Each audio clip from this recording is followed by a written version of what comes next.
রহমান এই দেশের বৃহত্তম জনগোষ্ঠী প্রতীক। তারেক রহমান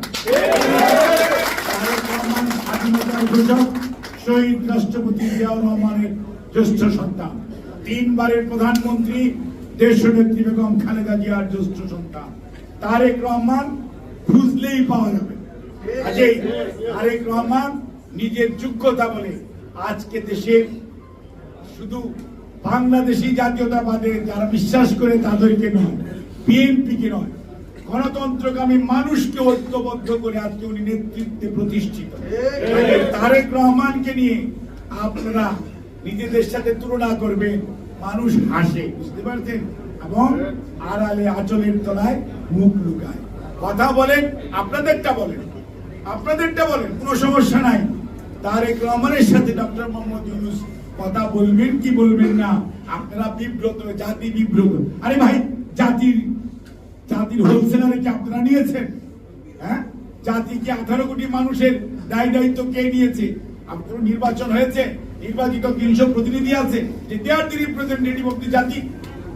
আপনারা কথা বলেন, আপনারা বলেন আপনাদের দল বিব্রত হয়েছে, সেটা বলতে পারেন, কিন্তু মনে রাখবেন সব সময় জাতিকে নিয়ে টান দিবেন না। জাতিকে নিয়ে টান দিতে হলে তাহলে কিন্তু হিসাব কিতাব ভিন্ন হতে পারে।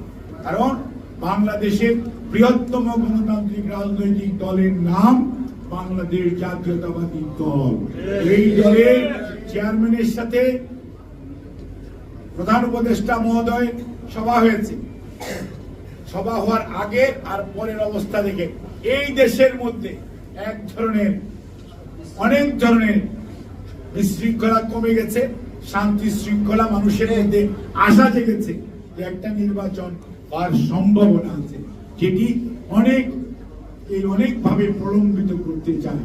আমরা স্পষ্ট ভাষায় বলে দিতে চাই, নির্বাচন এর ব্যাপারে যত আমাদের নেতা বলেছিলেন ডিসেম্বরে, তার পরবর্তীতে শুনলাম ফেব্রুয়ারিতে। আমাদের বক্তব্য হচ্ছে দ্রুততম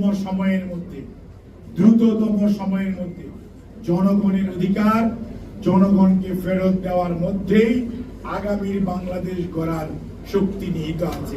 কোন অবস্থাতে যদি প্রলম্বিত করার চেষ্টা করা হয় আর বিএনপিকে নিয়ে বারে বারে কথা বলার চেষ্টা করা হয়, আজকে অনেকে অনেক কথা বলেন, ভাই আমরা পিছনের দিকে তাকাতে চাই না। আমরা জিয়াউর রহমানের দল, আমরা খালেদা জিয়ার দল, আমাদের নেতা তারেক রহমান।